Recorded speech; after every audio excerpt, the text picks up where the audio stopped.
대선 불복에 가까운 더불어민주당과 언론의 파상 공세로 윤석열 대통령의 국정수행 지지율이 20%대로 추락한 데 이어 집권 여당인 국민의힘도 갈피를 못 잡고 우왕좌왕하고 있습니다. 대선에서 승리해 정권 교체를 이루고 곧이어 열린 지방선거에서 압승한 정당이 급기야 비상대책위원회를 논하는 초유의 일이 벌어지고 말았지요.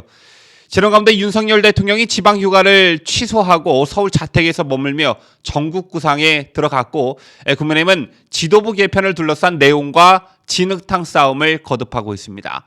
출범한 지 석 달도 안 된 윤석열 정부와 집권 여당인 국민의힘의 고전에 대한 타개책은 없는지 그 해결 방안을 논해봅니다.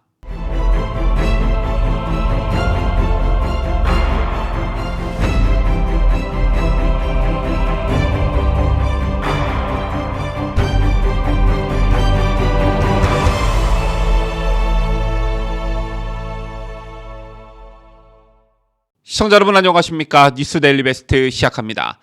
새로운 한 달이 시작됐습니다. 방송에 시작하기에 앞서 지난 7월 한 달에도 저희 뉴스 데일리 베스트에 관심과 응원 그리고 성원을 보내주신 구독자님들께 감사하다는 말씀을 올립니다. 특히 후원금에 대해 말씀을 좀 드려볼까 하는데요.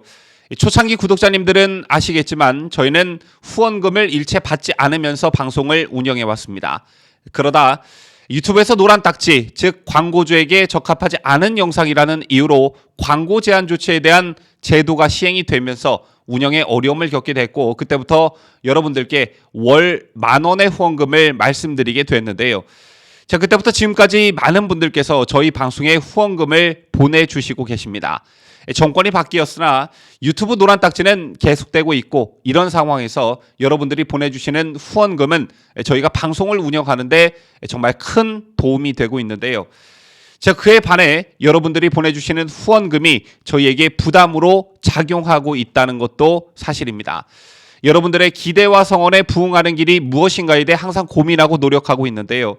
이런 노력하는 모습이 구독자 여러분들의 마음에 와 닿고 저희 방송이 추구하는 가치가 여러분들께서 추구하는 가치와 맞물려 시너지 효과를 낼 수 있도록 부단히 노력하겠다는 약속을 드립니다.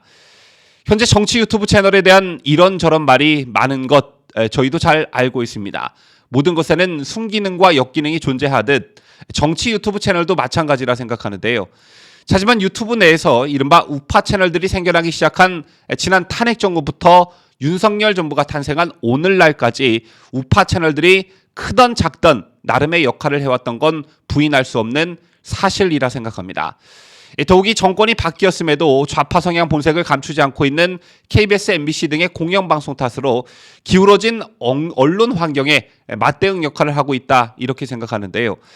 다만 일각에서 우려하고 있는 유튜브 우파 채널에 대한 역기능에 대해선 꾸준히 개선할 필요는 있다라고 생각합니다. 그런 의미에서 여러분들의 충고와 회초리를 가볍게 여기지 않고 여러분들과 계속 호흡하면서 저희 채널이 미약하나마 큰 역할을 할 수 있도록 최선의 노력을 다하도록 하겠습니다. 자, 그럼 저희가 준비한 뉴스 지금부터 시작합니다.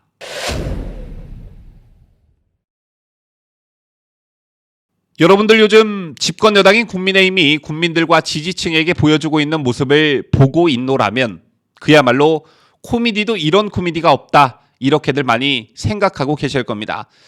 코미디는 웃음이라도 선사하지만 지금 국민의힘이 보여주고 있는 모습은 정말 어이가 없어 혀를 찰 지경이지요. 지난 문재인 정권 5년 동안 그야말로 심신이 지친 국민들의 선택은 문재인 정권 시즌2 이재명이 아닌 윤석열이었고, 여기에 더해 180석에 육박하는 거대 야당에 쫄지 말고 앞으로 대통령을 잘 보좌해 국정 운영을 잘 해봐라 라는 응원과 믿음을 보낸 게 지난 6일 지방선거였습니다. 자, 그때까지만 해도 분위기가 참 좋았죠. 그런데 불과 한 달도 안 돼 위기라는 말이 흘러나오기 시작했습니다. 그 기점은 이준석 대표에 대한 윤리위 징계였는데 사상 초유의 당대표 징계라는 대형 악재가 생긴 것이죠.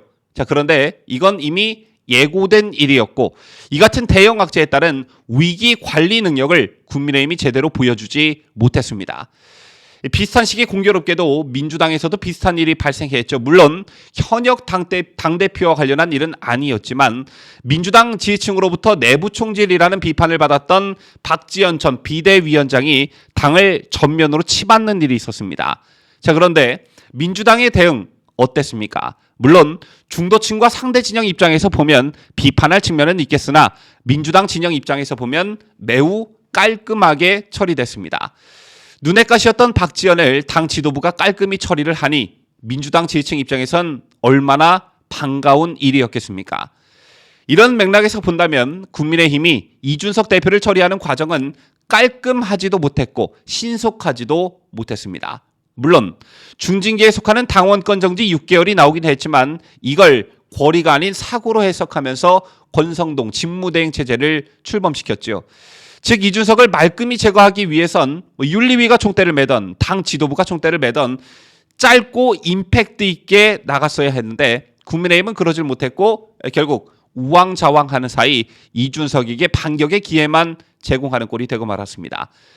그러는 사이 윤석열 정부는 서해 공무원 사건과 귀순어민 강제복송 사건 등 전 정권을 정조준하면서 강력한 드라이브를 걸기 시작했지만 이른바 국민의힘 내용과 관련된 이슈로 그닥 탄력을 받지 못하는 형국이 이어졌습니다.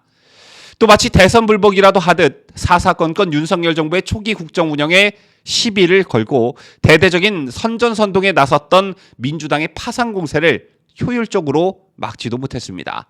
때문에 윤석열 대통령이 보냈다던 문자에서 나타나듯 내부 총질, 즉 상대와는 한 번도 제대로 싸워보지 못하고 내부에서의 자중 질환으로 그야말로 자멸하는 꼴이 되고 만 것입니다.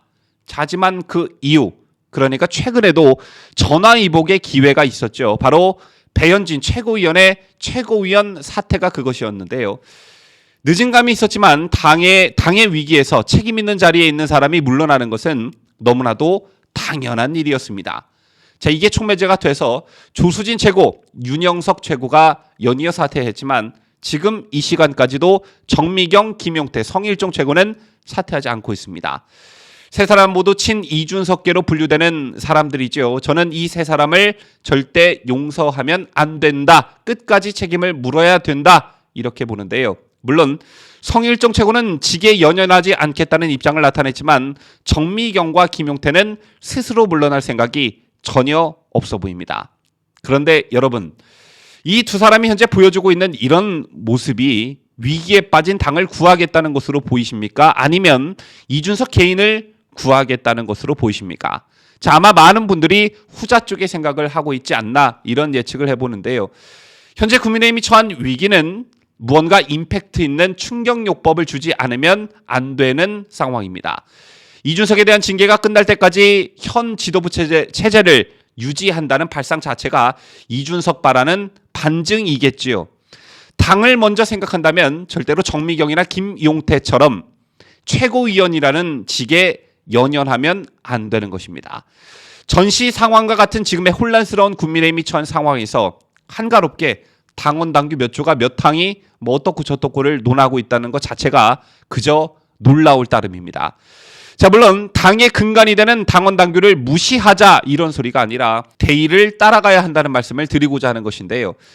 국민의힘 당원체 96조 1항을 보면 비대위 구성 요건에 대해 자세히 나와 있습니다. 그 첫 번째가 대표가 사퇴한 경우, 두 번째가 최고위원회가 기능하지 않을 경우, 마지막 세 번째가 기타 비상 상황 등 이렇게 나와 있습니다. 자, 그렇다면요, 고민할 필요가 없는 것이죠. 국민의힘 소속 의원들에게 또는 지지층들에게 한번 물어봅시다. 지금 당의 상황이 비상 상황이 아니라고 생각하십니까?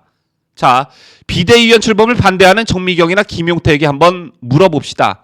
당신들이 생각할 때는 지금 당의 상황이 비상 상황이 아니라고 보십니까? 다시 한번 강조드립니다. 국민의힘 당원체 96조 1항에는 비대위 구성 요건으로 기타 비상 상황 등이라고 분명히 명시되어 있습니다. 그렇다면 이 조항을 근거로 비대위 체제를 구성하고 전당대회를 준비하면 되는 것이죠. 그럼에도 불구하고 정치적 이해관계에 따라 최고위원 몇 명이 사퇴를 해야 되네 마네, 전원이 사퇴를 해야 된다, 비상대책위원장은 뭐 누가 임명해야 된다, 이런 강론을 주장하는 사람들이 현재 국민의힘에 있습니다. 비상 상황이라는 대전제 앞에 쓸데없는 강론을 끌어들이면서 혼란을 가중시키고 있는 것이죠. 그렇다면 이들을 당을 위해 헌신하는 사람으로 봐야 할까요? 아니면 내부의 적이라고 봐야 할까요? 지금까지 저는 자유대한민국을 수호하는 뉴스데일리 베스트 민앵커였습니다.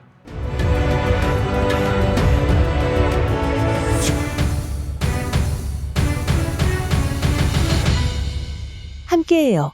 뉴스 데일리 베스트.